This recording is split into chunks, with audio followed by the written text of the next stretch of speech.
All right, everyone. We are live on YouTube for anyone who wants to view this at a later date. We're also recording locally if we need to share out the presentation. I do want to thank everyone for being here. We were trying something new this year by offering it during the day in the hopes that parents might be able to step away during the lunch break, take a few minutes to listen in, and to be part of the conversation on this topic and the presentation that will be going for fifth grade students. We just want to let you know, last year, I think we had 3 parents on when we offered it in the evening, and I'm very excited that we have so many other parents joining us today. And at this time, I'm going to turn it over to Rachel Perry. And if anyone needs to change their name, you just click up in your image. There are 3 little dots. And if you click that, it'll say rename. I appreciate our nursing staff being here as well. They're such an integral part to everything that we do. And I do want to now move forward with Rachel Perry taking the lead from here. Good afternoon, everybody. Welcome. So I'm going to give you a little bit of background, my background, what we've been doing, and then really dive into the few lessons and talk about some objectives and how this curriculum works. And then I will leave some time at the end for any questions you might have. So I've been the director of physical education and health education for the past 9 years here in Medford. We have recently evaluated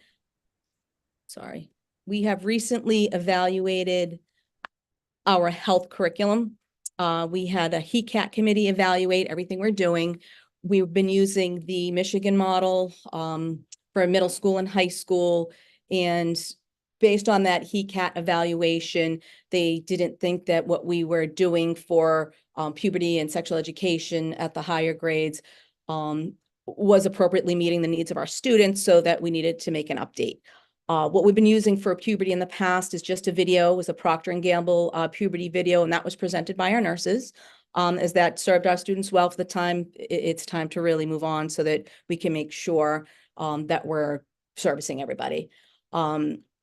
So based on that HECAT work, the recommendation was to look for a new puberty curriculum.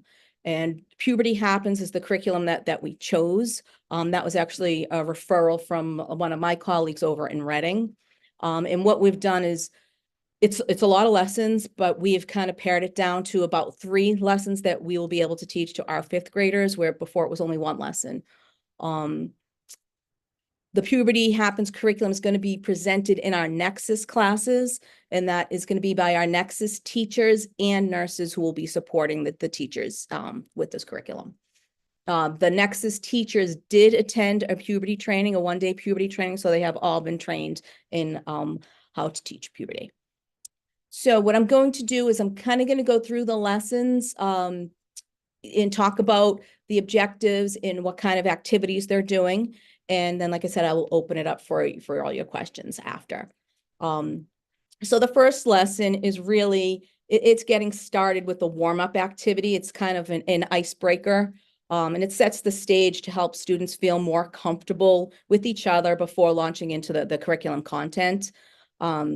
Students may have different expectations about what will be discussed in puberty class. And the warm-up is an opportunity to promote the concept that it's normal for students to have both similarities and differences, and that each person develops in different ways at a different pace and in a different time frame. So that first warm-up activity is actually called Do You, Have You, or Are You? And teachers designate areas of the room where students gather if they agree with the statement or they don't identify with the statement. Some of the statements could be, do you like to sleep late on weekends? You know, things like that. Do you have more than 1 pet? Do you hope to be famous one day? So, you know, a lot of different questions. And when finished, and we have the students sit down, and what we do is we'll ask them some questions. How did it feel when you were in a group with a number of your friends? What was it like when you were by yourself or just with a few others? And that we want students to understand that sometimes when you're going through puberty, you may feel left out. It's important to remember that everyone goes through the change of puberty at different times.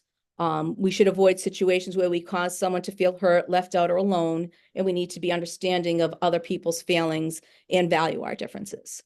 So that's our first warm-up activity, and that's in that first lesson. Then we move on to what we call setting classroom agreements.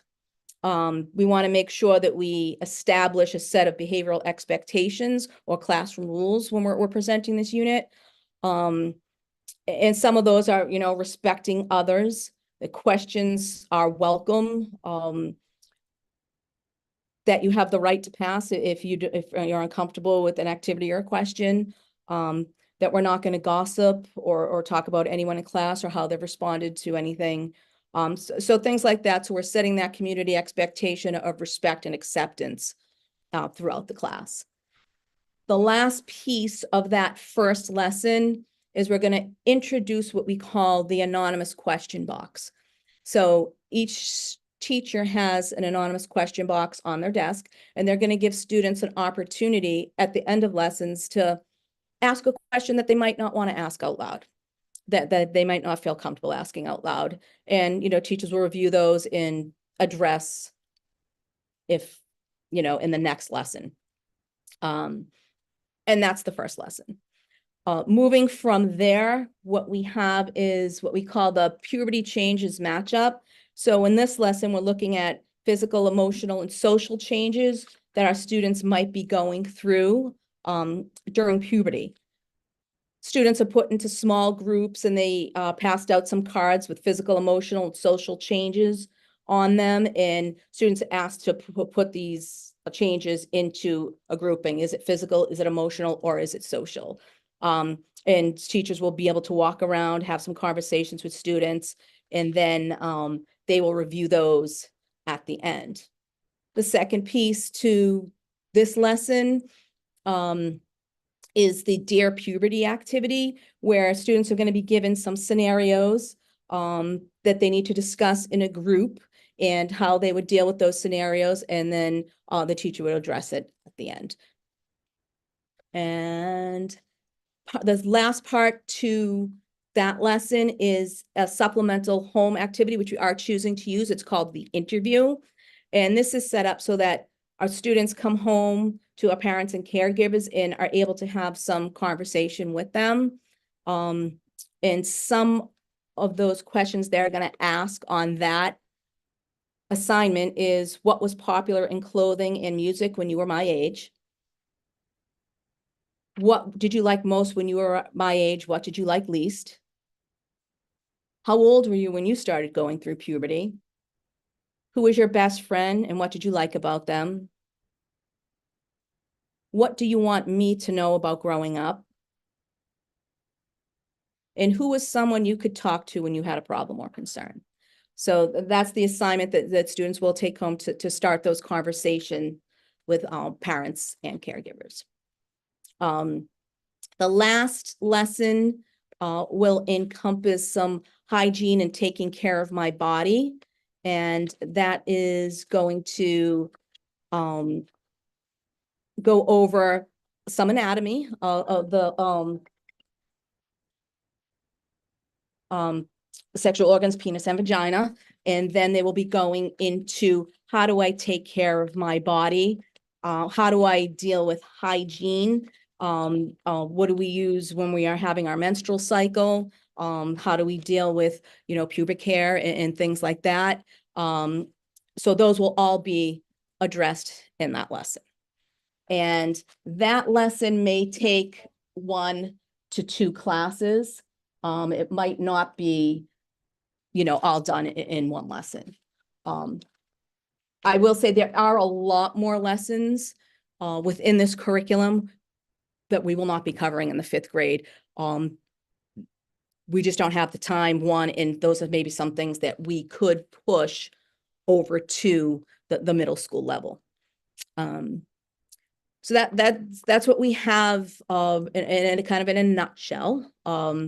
So I will be open now to take any questions that you might have.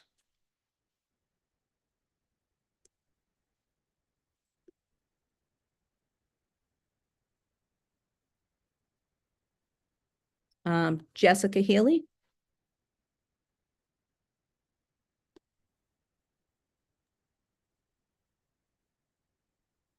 Hi, how are you? Good, how are you? Good. I just have a question. Are the teachers going to be discussing like sexual orientation, gender identity? So we will be using inclusive language, but we will be really going over what's happening in the body during puberty.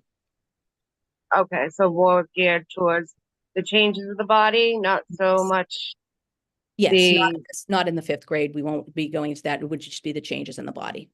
okay. Thank Okay, you for that. you're welcome. Christine Haverty.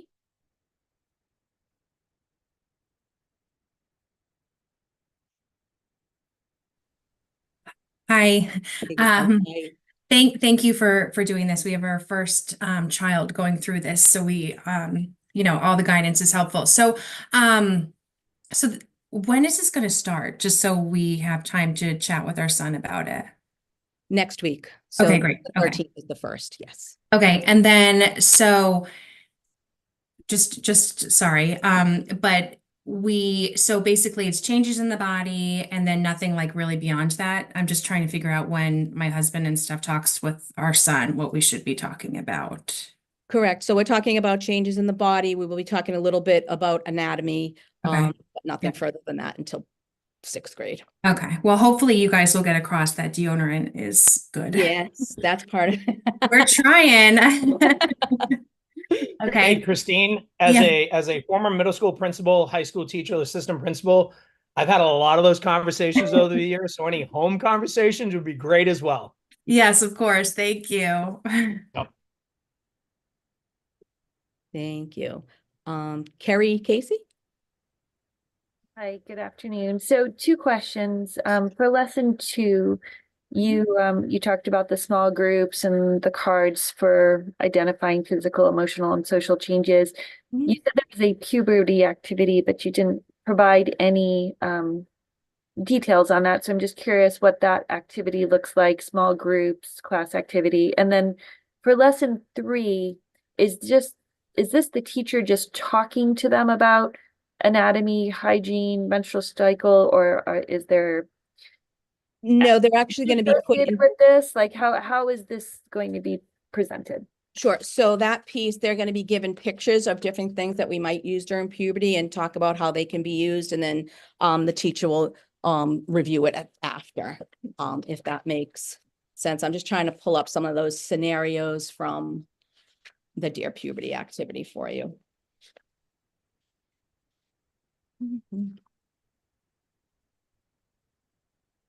I hope, did that answer your question for that? For the taking care of my body or no? No, I'm sorry. Could you expand on that? Sure.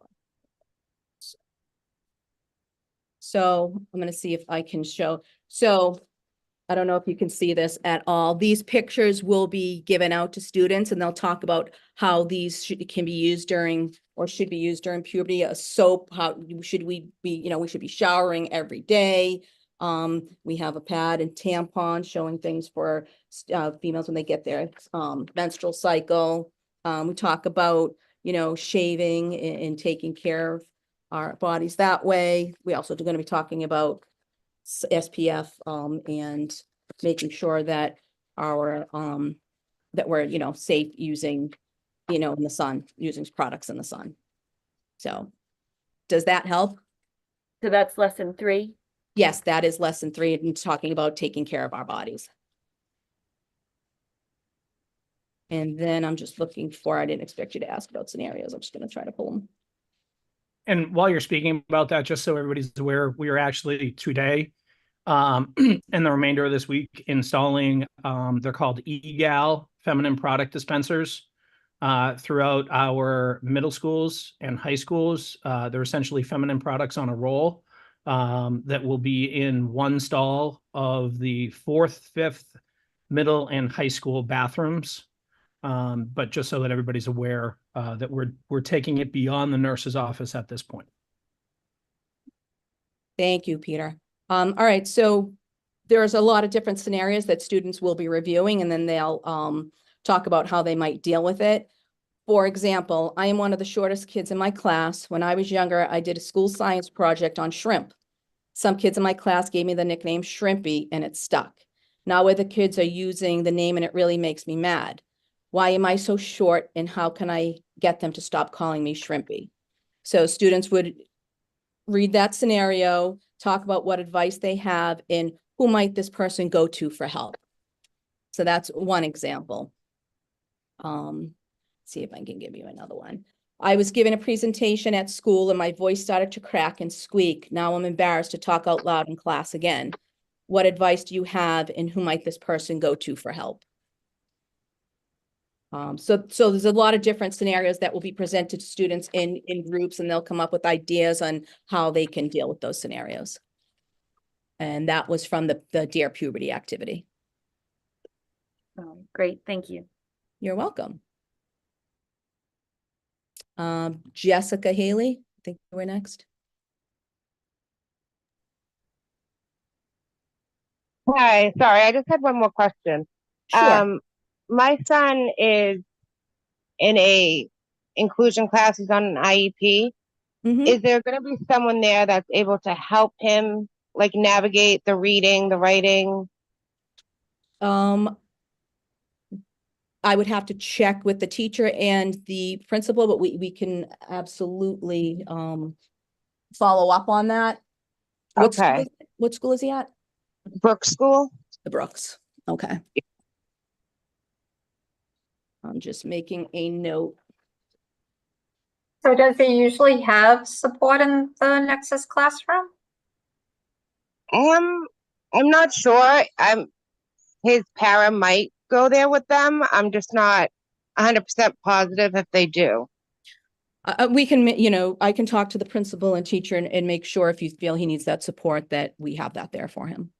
Okay, yeah, because he's a non-reader and stuff, so he'd be a little, in a group of just kids, he'd be a little intimidated with not being able to maybe completely understand what's being said. Correct. Okay. Yep, I can drop you an email. I'm sure I can find your email in School Brains and I will reach out to the principal and teacher and get back to you on that. Perfect. Thank you. I appreciate it. You're welcome. Tracy Wagner.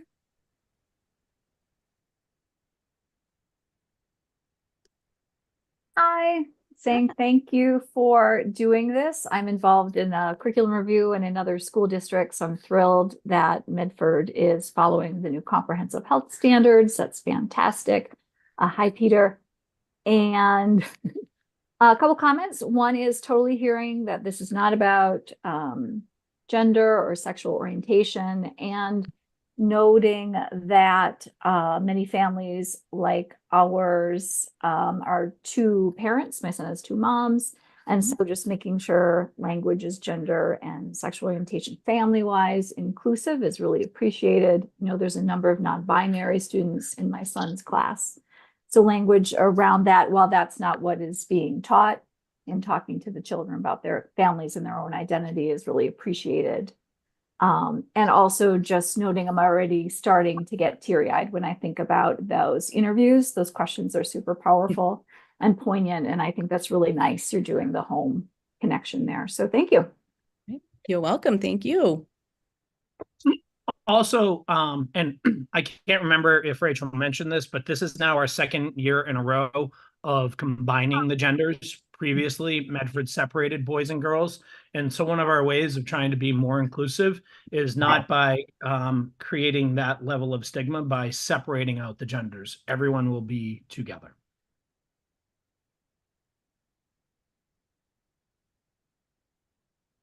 And would our nurses like to offer anything to the conversation at this time? We have great nurses in our district, and just checking in to make sure that if you have anything to add, feel free.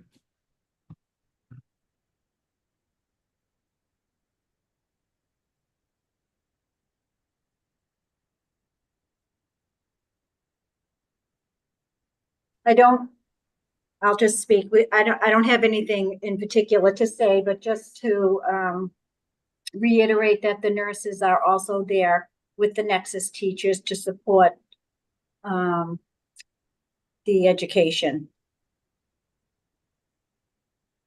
Appreciate that. Thank you so much for that. Yes. All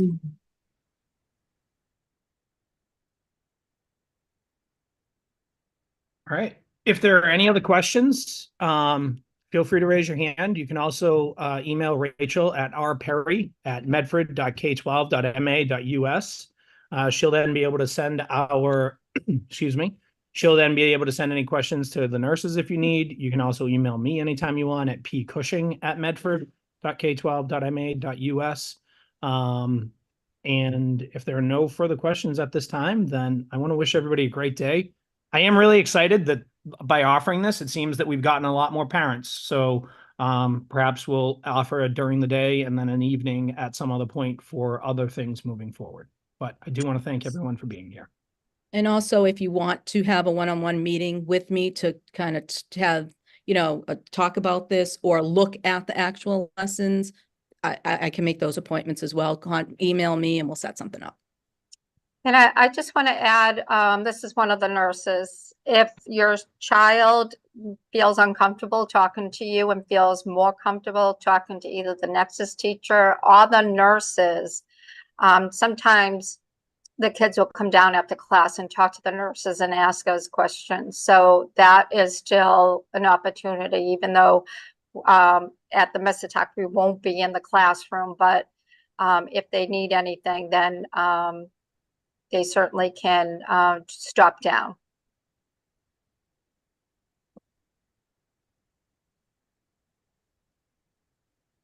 All right. Thank you, everybody. I really appreciate it. And as